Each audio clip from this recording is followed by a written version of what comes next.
It's a gig there with AB and I forgot the other singer, Newcomb, yeah. Yeah, and they're there for what? They're there for It's a Shabbos, like a Shabbos of it's a Chizuk. Shabbos thing. It's the Shabbos of Chizuk. I know that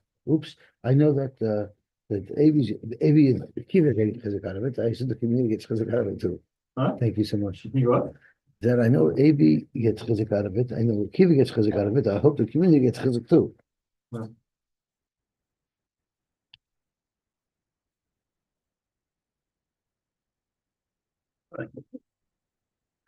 Mm-hmm.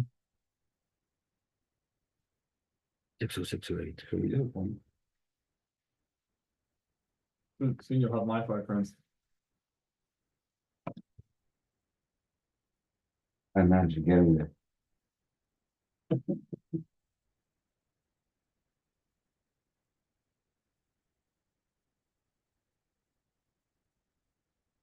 It's mamish geschmack.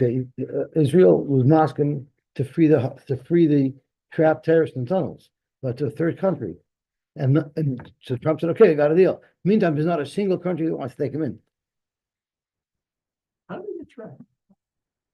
They were hiding in tunnels, Yeah. trying to kill Yidden, Yeah. and then suddenly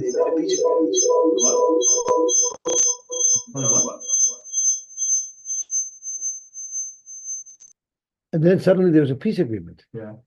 And they were put on, and they drew a line of where Israeli troops have to withdraw to, and they happened to be in tunnels that were beyond that line.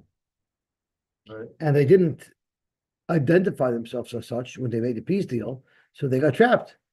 Hamas didn't say, "Okay, but first we got to clear our men out before we do this peace deal." Hamas said, "Let's do a deal," because they thought they'd keep them there to attack the Jews. Meanwhile, they got caught, and they know they're there. They sealed it. They can't run back into the. Really? That's right. The Israelis have them trapped, and they wanted to get passage back, and Israel So says they're no. starving. Like they should starve. Honestly, how did they block their tunnels? They in the tunnels. They can go running out in the tunnels. They know there's tunnels better than anybody. But I guess there's no way for them to get through the tunnels to back to safety for them. Yeah. What's going on? So Israel's not letting them out. Mhm. They probably have food stockpiles out there. Yeah. So they're in a deadlock right now. So every day that passes means one more day closer to killing them. Okay. Yeah, they should leave there for 360. Was it 720 days? For there. Well, We right. should just give a message. We sent them back. What? We sent them back. Sent them back. They think they would know if they did it. They didn't. Kisolik Ravin, Omra Lishmaitza, Kamed Rav Yirmiyah. So what happened yesterday is I believe Abaya told us that Kodeshim Kalim. Where was Abaya? Mizbeach Shenifkam, Ein Oichlem Beginoi, not Mincha, not Kodesh Kodeshim, and not Kodeshim Kalim. And Abaya said the source of this halacha that even Kodeshim Kalim you cannot eat if the Mizbeach was Nifkam. The source of that is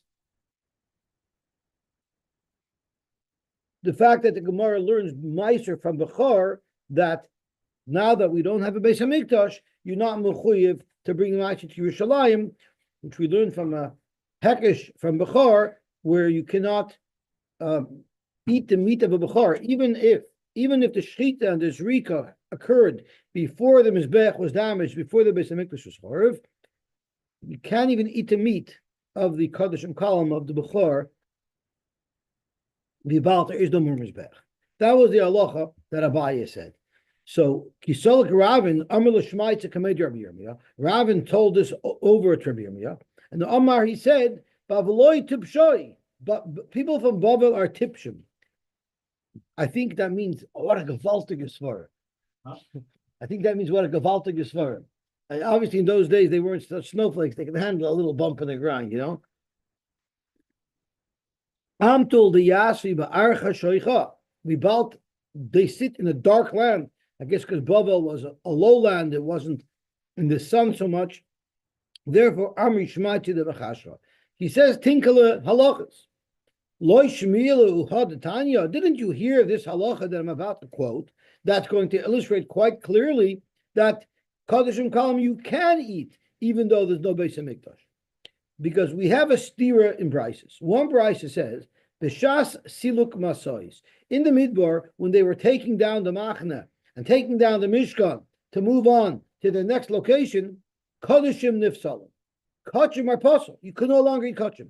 It doesn't say in this Brisa if it's kachim. Kalam we're referring to, if it's kachim, we're going to have to probe and find out. But kachim are puzzle. Now you might think there's two reasons why they could be puzzle. They could be puzzle because there's no mizbeach, meaning Abaye's reason that Rabbi Yirmi wants to reject, but they could also be puzzled for a different reason.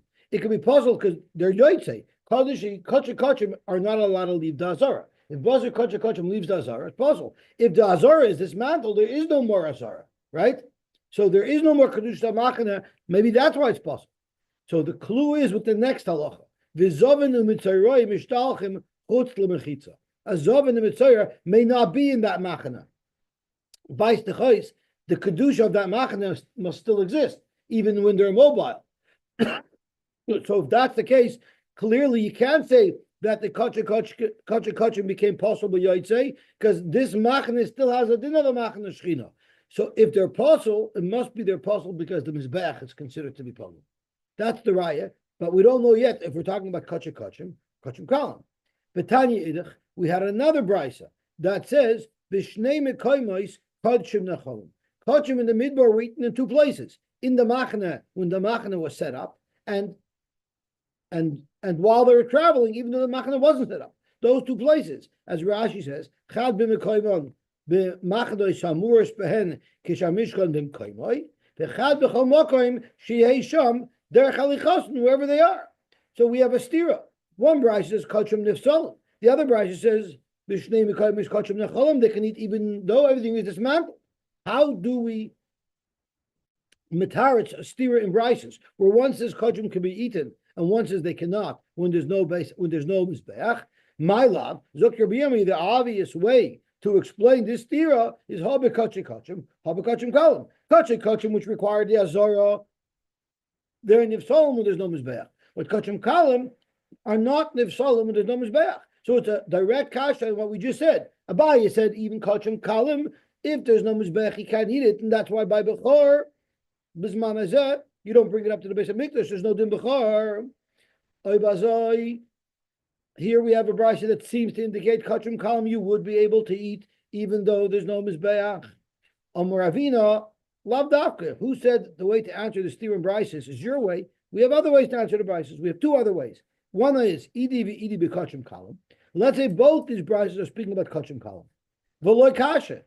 The two times that we're referring to is Harabi Shema. I'm sorry, not V'loy kasha Harabi Shema Harabon. In fact, there's a machlokes. This whole Rosh that Abaye said was only going according to Rabbi Shmuel, right? Remember, Rabbi Yosy said over from three Zekanim, one of them was Rabbi Shmuel, and there was Rabbi Shmuel who said the halacha that you learn Meiser from Bechor to teach you that there's no din Bechor or Meiser nowadays. So that's Rabbi Shmuel, but there's other Zekanim who argue with him. So maybe it's a machlokes. So the brayso that says kachim is not nifsal, that's going according to the Mandamar who argues on Rabbi Shmuel. The brayso says it is nifsal, is going according to the Mandamar who holds like Rabbi Shmuel. Abaye is learning the brayso of Rabbi Shmuel. So don't ask me a question, Rabbi Yirmiyah. Don't ask me a question from another brayso which we could say is going according to the Rabban. That's one teretz you could say. But v'boy sema haba kachim. We're speaking about kachim where you need kedushas ha'azara. So oibazo, you can ask me why does one brayso say it's potzel and one brayso says kachim is nacholim b'shnei mekaymos. Umay b'shnei mekaymos. You know what the two mekaymos are talking about? Kodim shiamidu levim es mishkan. Before the Levium would set up the Mishkan, and ula achar yifraku halavim es mishkan. After it was taken apart. Now this needs a lot of beer because Rashi is going to tell us, and we'll see it inside because we have plenty of time. Rashi is going to explain to us that the way they used to build the Mishkan is they had everything packed up and they were traveling. The people of Merari and Gershon, who carried the Mishkan itself, not the Kalim, they always traveled first. And they set up the Mishkan first. And then when the children of Kahas who carried the Kalim arrived, there was already Mishkan, they could move their furniture in. So they first set up the house, and then they put the furniture in, which means Koidim sheyamidu levim es Mishkan, there was nothing there. So it can't be possible that you were allowed to eat kachim kodim sheyamidu levim es Mishkan. Now, on the way when they were dismantling it, there it makes more sense, because first they would dismantle the Mishkan itself, and they would leave first, and then they would dismantle the Kalim. This way, the Kalim were always behind the Mishkan, so that when they set up, the Mishkan would be set up before the Kalim would arrive.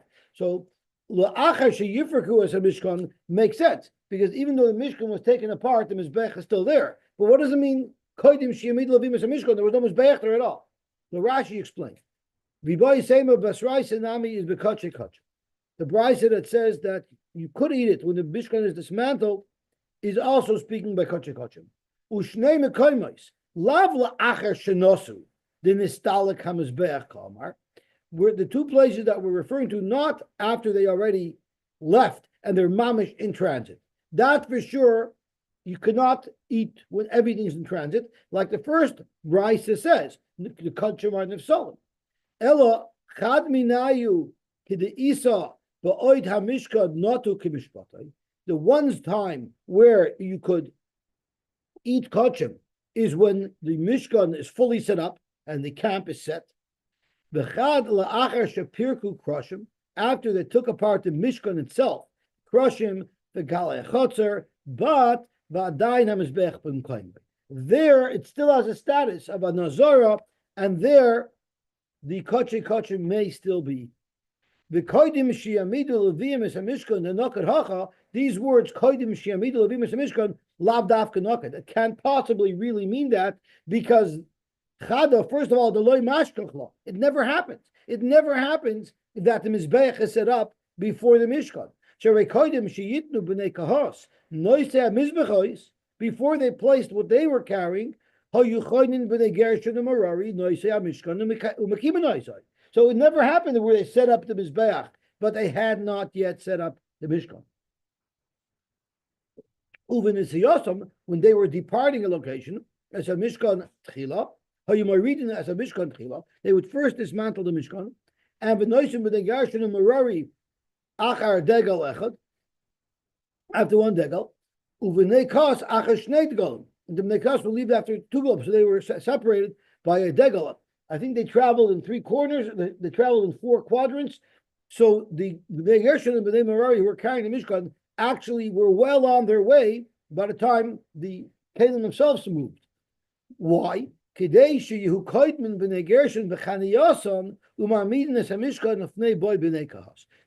the Mishkan to be fully ready to go to receive the Kalim as soon as the Kalim arrives, so the Kalim shouldn't have to wait. There v'hura the Mishkan, and after another degel, another shevet left, ksiv v'nosu hakahosim noiseh mikdash, dahainu oroin u'mizbechois u'chlei asharis. And then, when they arrived at their destination, they were able to complete the construction of the Mishkan, or the assembly of the Mishkan, before the Bnei Kas arrived. So that's one reason why it would be impossible to have a case of Kodim Sheyamid Lavim as a Mishkan. It simply never happened. Another reason is, let me look at the Daled, the Bisha Shinui Es HaSeder Mukmus Law. And if you want to say that they actually did things differently, and the Brisa is discussing a scenario where they did things differently, and they put down the Mizbeach before the Mishkan, Heichi Shachti Karbonis. They wouldn't be able to shecht any Karbonis at that point. Kodim Shiamidu Mishkan. Because Arman Bezel Makaiman, Bishlomim Sheshachton Kodim Shiamidu Levim, Sulam. Remember we said that if they shech the shlamim before the door is opened or before the mishkan is set up, it's possible.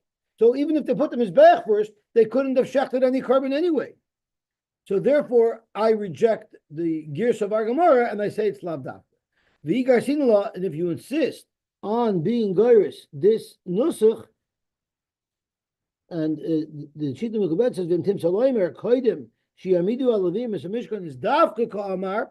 Then Mukila b'shashinus a seder. You'll have to. They did it differently.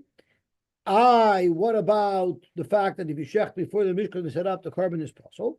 Who does have a kaiman? Shalomim dafka ka'amar mishum dechsivu v'shachtu pesach ha'el moed v'lo yalav shar kachim minayu. Could be you could learn that the akpada of the Torah not to shecht any karbanos before the opening of the Mishkan, that only applies to a carbon shlomim. Maybe it does not apply to a carbon oil. We have an alternative way of learning these mishnayos.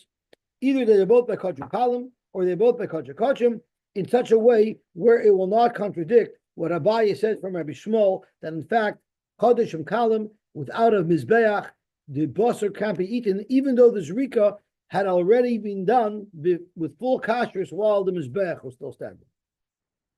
Again, this whole Shaila is only Nageya if right before the Korban, a Korban was brought, and it was nizrak, and it was processed, and the meat of the murim were burnt on the mizbech or not. That's not and then punk right then in that moment the Beis Hamikdash was charev, and now you have this extra meat, right? Everyone's asking me, that's what you're worried about? We're all getting killed. I think you asked that. We're all getting slaughtered. That's what you're worried about eating meat, but that's a mitzvah.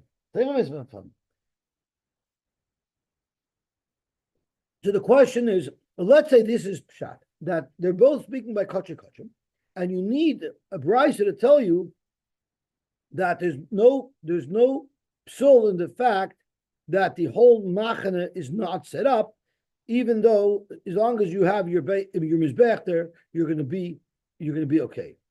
Now, so the problem is what is the chiddush? What is the chiddush of the Mishnah telling me that you're allowed, as long as there's a mizbech there, you're allowed to eat?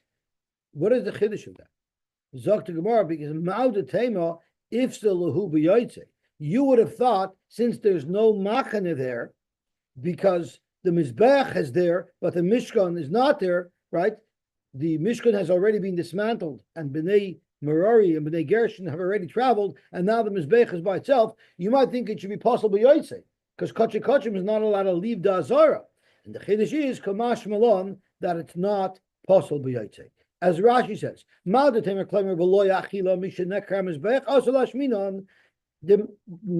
chiddush of the brisa is actually not even related to achila b'shenekar mizbeach. We already have another brisa that says you could.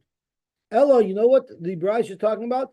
Ela achilas kachei kachim v'loy kloyim also lashmin. There's a chiddush here telling you that you can even eat a carbon of kachei kachim like a chatos, even though there's no kloyim. And we know you have to eat it within the azara. The loitema kibun nistalku kloyim yesh kam psul yoytze. It still has a didn't have the azara, even though the kloyim were dismantled. That's a chiddush gadol. Kamashmon. Why don't you say? Why taka? There's no azara here. There's no azara here. Why taka isn't it possible yoytze?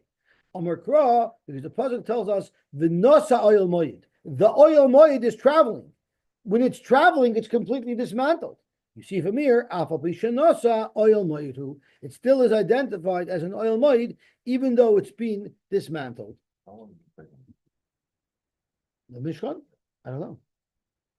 Once they start, stop. It's a lot of work. They can't finish it before they finish. They don't have a new street of wall in the middle. Right? I don't know how it worked. It was just the ureas, they're so massive and so heavy. I don't know. I think the Gemara talks about they needed Moshe's help because Moshe was very tall. It wasn't so simple. Amar Rafuna, Amar Rav. Rafuna said the name of Rav. Mizbeach shel Shiloi. Now, if we go through a history, when they came into Eretz Yisrael from the Midbar, so they built a shtickle permanent Mishkan. And the Mishkan Shiloi was actually built out of stone. I think it had urios for the roof, but the walls were actually stone. The Mizbeach, Zok Rav Huna Marav, was also of Avodim. It was a stone Mizbeach, which means they no longer used the Mizbeach and the Choshis at that point. The Tanya, Rebbe Elazar ben Yaakov Eimer, so there were actually several places where the Mishkan was. The Mishkan was in Shiloi, it was in Noiv V'Givoin, and it was one more place before they built the Beis Hamikdash. So Klal Yisrael was in Eretz Yisrael for quite a while before Shlomo Melech built the Beis Hamikdash. So Nachama. Mizbeach shel Shiloh shel Avodim haya, the Tanya, Rabbi Elazar ben Yaakov Omer, Ma Talmud Omer. Why does it say in the pasuk Avonim, Avonim, Avonim, Shalosh Panim? Where the 3 times it says Avonim, Zok Rashi. Im Mizbeach Avonim, that's in Parshas Yisrael. Then it says Mizbeach Avonim, Lasonim Falei Barzel. And it says Avodim Shleimus Tivna. Those 2 psukim are in Devarim. So why does it refer to a Mizbeach Avonim 3 times? To refer to Echad Shel Shiloh, there was a Mizbeach of Avonim by Mishkan Shiloh. The Echad Shel Noi v'Givon, one by Noi v'Givon. Why isn't that considered 2? Noi and Givon. So Rashi says Chad Choshev Lahu Shneim Bama v'Einim Kedoshim. Both places, Noi and Givon had the status of a Bama, and Ubeis Olamim, and the actual Beis Hamikdash that Shlomo Melech built had a stone Mizbeach as well. Seems like a simple halacha, harmless, that won't get into trouble. But Motzer Bar Barami, we have a massive problem with it, because he brings out brisa, it's a fascinating brisa. We know that the Eish of the Mizbeach was Yordim in Hashemayim B'derech Nes, and the brisa says Eish Yordim in Hashemayim B'mei Moshe. The Eish started coming from Shemayim when Moshe set up the Mishkan. Every day that Eish came down, it never stopped from the Mizbech and the Choshes, Ela b'mei Shloimoi, until the days of Shloimoi. Now, right there's a problem, because it clearly says Lo nistakam el Mizbech and the Choshes, El b'mei Shloimoi, which means that the Mizbech and the Choshes was active up until when Shlomo Melech built the Beis Hamikdash. So, if you're going to learn that already Shiloh was Avonim, how does this make sense? The Eish Yarda b'mei Shloimoi, and the fire that came down b'mei Shloimoi on the stone Mizbeach, when Nistalka Achaba Menashe Vesilka until Menashe the Rasha destroyed the Mizbeach. Correct the Gemara on Rav Huna. Isa, if you're going to hold like Rav Huna that there was already stone in Shiloh, Meikarahu the Istalaklei. The fire from the Mizbeach and the Choshes would have been Nistalk because there was no more Mizbeach and the Choshes. Zok the Gemara, Hu Damakrab Nosen. Now this next line of the Gemara has 2 pshat. He said like Rab Nosen. So Rav Huna holds like the Tana Rab Nosen. The way Rashi learns, he learns like the Tana Rab Nosen, meaning he can argue on this brayso of Eisha Yardim in the Shemayim. You know why? Because Rav Huna has another Tana who holds that in fact there was a Mizbeach and a Choshes up until the Mizbeach of Shlomo Melech. The Tanya Rab Nosen Leimer, Mizbeach Shel Shiloh, even the Mizbeach Shel Shiloh, Shel Nechoshes Haya Cholul Umolei Avon. It was made out of Nechoshes and it was full of stones. So he will argue on the brisa that we brought from Rav Acha Bar Ami, because clearly he holds that it was taka made out of stone. It was Molei Avonim, it was full of stones. Now I know what Moti's thinking. What Moti's thinking is, why do you have to say they're arguing? Why didn't you say, instead of filling it with earth, which is what they did in the Midbar, they filled it with stones? Right. That's how some Rishonim. Some Rishonim learn that what we're saying is Huda Amar Kreb Nosen, meaning, and therefore everybody gets along, because they had the same Mizbech and the Choshes, but they filled it with stones. But that's not how Rashi learns. Rashi learns it was a different Mizbech Shol Nechoshes, and the Mizbech and the Choshes that was in the Beis Hamikdash, was in the Mishkan, was really a Mizbech made out of wood that was only plated with Nechoshes, right? The Mizbech and the Choshes, but the Mishkan was made out of wood. Well, sorry, that Teishitim, the Mizbech and the Teishim was covered with copper.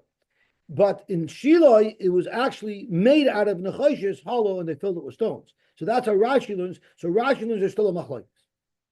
Zog to Gemara weiter. Rav Nachman bar Yitzchak Amar, my loy distalka, you don't have a kasha anyway. Because when you said loy distalka, it doesn't mean they were still using it. It could be there was a mizbech of stones in Shiloh. What do you mean loy distalka? The fire is still going to the mizbech and the choshes. We're not using the mizbech and the choshes anymore. So that's Gemara, it's not true. My loy distalka lebatla. It wasn't about the fire. The fire still came down to the mizbech and the choshes. So the question is, if it's not in use, what do you mean the fire came down to the Mizbech and the Choshes? Mahi, Rabban and Amri, Shaviva Hava Meshadra. They would keep the Mizbech and the Choshes. It was set up right near the Mizbech and Shiloh. And the fire would come down to the Mizbech and the Choshes. And then from there, it would jump over to the Mizbech of stone. So even though the Mizbech was stone, it's not a steer to the memra that Eir She'ardim and Shemayim to the Mizbech and the Choshes went to the Mizbech and the Choshes until Shloim is Beis HaMikdash. So therefore, it makes perfect sense. And it just came through the Mizbech and the Choshes to the Mizbech of Avadim. Pabamer, Ushpiza Havanokat, Vizimnin Hacha, Vizimnin Hacha. During the Mishkan Shiloh, they still had the Mizbech and the Choshes set up for Moshe Rabbeinu, and the fire would come down sometimes to the Nechoshes, sometimes to the stone. It was like a shared custody agreement, but there was still a Mizbech and the Choshes. Now the question is, if the fire never stopped coming to the Mizbech and the Choshes, how did they move it? They covered it over. When they moved it, they covered it with begodim. How come it didn't go on fire? So Rashi tells us how that worked. Lo nistalkas of Rashi. The Gemara says that they actually covered the Mizbech with a fireproof metallic type of cover. And then on top of that, they put the fabric that they wrapped it in so it didn't cause a fire. But the Mizbech was on fire the entire time. Okay. Vibalta Mizbech and the Choshes was a hollow Mizbech, was full of earth. So the Rishonim explained that the fire was actually along the perimeter. There was a fire glowing along the perimeter of the Mizbech and the Choshes, because that's the part that was Nechoshes. Okay, Zok Gemara Vater. Tanan also we learned, Uchisha Olu B'nei HaGoyla, when the B'nei HaGoyla came up to Eretz Yisrael after the 70 years of Golus, Haisifu Olav Dalet Amos Min Adorim V'Dalet Amos Min Amayriv Kimin Gama. They extended the Mizbeach on two sides to maintain its square shape, 4 amos to the west and 4 amos to the south.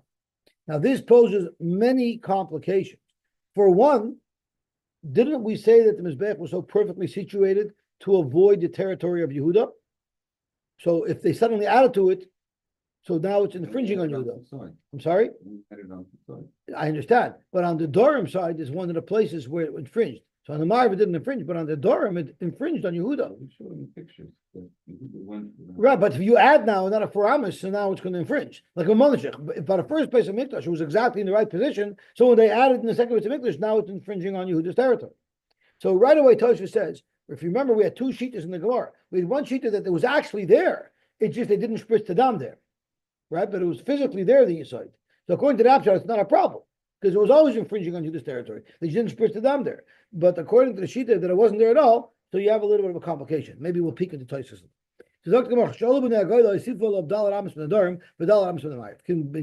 My timer. Why did they have to make them Mizbech bigger? Because it wasn't big enough. Are you telling me the Mizbech wasn't big enough by the second base of Mikdash? Yehuda v'Yisrael Rabbim. There were so many Yidden that would come bring karbonis by the first base of Mikdash. Asher kechol asher alayam. They had an unlimited amount of Yidden, and Sipek, it was enough. They didn't have to add to it. Mikdash Sheni, the second base of Mikdash. Dichsivbei kol hakol ka'echad. Everybody combined. You know how much they were? Arba riboy, 40,000 people. There was a tiny little group of people. For them, this Mizbech wasn't big enough. So why would they have added? Amar lei, Hasan, Eish, Shel Shemayim, Misayasam. This is a very fascinating. There was an Eish Min HaShemayim by the first base of Mikdash, and there was an Eish Min HaShemayim by the second base of Mikdash. But there was a huge difference. The difference is the Eish Min HaShemayim by the first base of Mikdash was very powerful, and it would be very effective in consuming carbonates. So in a smaller area, they would be able to do so much more, which would explain to us how you could burn 1,000 carbonates in one day on a mizbeach that's 1 amma by 1 amma. Right? When we learned it yesterday, everybody was like looking, how could you burn 1,000 carbonates in a 1 square amma? But if you have eish shel shemayim misayoson, it expedites the consumption of the carbonates. But in the second base of Mikdash, they were no longer zoicha to that nes, right? There's a list of multiple nisim that occurred in the first base of Mikdash that didn't repeat in the second base of Mikdash, and this is one of them. And because of that, they needed more room. I guess it did. Ki Asa Rabin, the Gemara is going to get tomorrow into the details of how the Mizbech. The Gemara is going to tell us that they actually had a building permit from the Rebbeinu Shloim to build the Mizbech up to 60 amas by 60 amas, but they didn't have to build that big because they had enough. So they actually built the Mizbech according to what they feel they would need. Ki Asa Rabin on Rabshim ben Pazi Mishum bar Kapara Shisin Haisifu. They added shitin. Now, what shitin are internal drainage pipes that when they used to be when they would pour Zevachim on the Mizbeach, they would pour it in the southwestern corner. And what happened was it would drain through the Mizbeach and come out the side and fall on the floor. What they did is they built that internal, instead of it just draining down the side of the Mizbeach and onto the floor, they created a pipe inside, and that's where they added onto the Mizbeach. And the area that they added on, there was a pipe drain that went from the top surface of the Mizbeach down into the ground so that it never spilled out on the floor. It went straight down into the ground, into whatever reservoir there was. So that's what they did. Shisha Naisifu. Meikara Savar, why didn't they build that into the Mizbeach when they originally built the Mizbeach? It's a good system, because they thought Mizbeach Adama, Shehu Otum Ba'adama. They thought that it has to be completely solid. There can't be any hollows, any internal pipes running through the Mizbeach. But they actually learned a new halacha when it came to the second Beis Hamikdash, that's Shesiya Kachila. I'm sorry? No, it was internal. So Shesiya Kachila means Ma'achila Misachelas B'Mizbeach. Just like the carbonis were totally consumed on the Mizbeach itself, maybe through fire, but it was totally consumed. Af Shesiya Tivola B'Mizbeach. So too the Zevachim shouldn't roll off the Mizbeach, they should be absorbed within the Mizbeach, and therefore they thought they should build this internal piping system. Did the top surface of the Mizbeach have a slope in that area? Maybe they had to be very precise in where they poured the water. Zok to Gemara, well, that's what they asked yesterday. How often did they clean the Azor, right? So Zok to Gemara, Adama, my Mizbeach Adama. So what does it mean Mizbeach Adama?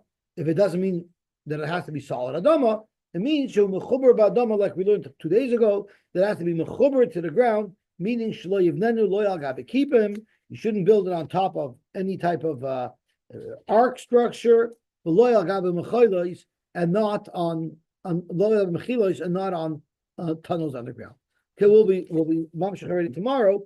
I just want to show you a very interesting Tosfos, where Tosfos asks over here, Kakish Zakundris for Kashler Rebbeinu Tam, Dim Kain Hoya Mizbeach Dal Ramish Bechelko Shel Yehuda. The Mistama B'Vayis Rishon Lo Hoya Yasoid LeKaren Deramis Mizrachish Levish Lo Hoya Bechelko Shel Toirif. Because we only wanted to put it in the chelik of Binyamin. Kidamar Perk Azim Mekamen. Vim B'Vayis Sheni Yosifu B'Darim Im Kain Bonu Bechelko Shel Yehuda. Obviously, it's going to infringe Bechelko Shel Yehuda.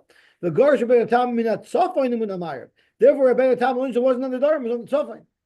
So the question is, where did they add to the Mizbeach? But Tosfos has a kasha with that, because Tosfos says the Mokum Shitin. They added those pipes. That was for sure on the southwestern portion of the Mizbeach. So L'kach Nira Kagirsa Svarim, the Garsi Darim Umayr. You have to go back to Rashi's Girsa. It was Darim Umayr. Ubebayis Rishon Haya Lahem Yisoid L'Darim. In the Bayis Rishon, you have to say that there was a Yisoid in the Darim. Shoyim Moshuch Bechelkoi Shel Toref. Hutz Meruach Mizrachis Shaloi Nishtana Shahaya Below Yisoid At Chelko Shul Kabeh B'Masheni. Not always saying could be only the eastern side didn't have a Yisoid, but maybe the southern side did. So Tosfos speculates as to what happened. Okay, Gavaltik. So we will stop here. And tomorrow I'm going to be learning Motzei Shabbos. I'm going to have to start 6:45 sharp, because Finkel is not here, and I'm saying his share as well, and I'm going to start with him at 7:30 because they're behind. I tried to catch them up yesterday, but the Gemaras that we learned yesterday were the Gemaras with the positioning and the Zvech and the Kier. I couldn't go fast. I had to go slow. So I'm starting. I want to be finished our share by 7:30 so that I can start these guys at 7:30. Now it can be a late shkvela, but Shabbos ends early enough that we should be able to start learning by 6:45. Although you complained that it was too early last week. But I mean, we could start at 7. I could probably do it in a half hour too. So I'm sorry. Yeah, but a lot of people don't come Shabbos afternoon. It's too short. So we'll learn Motzei Shabbos at 7, and we'll do it in a half hour.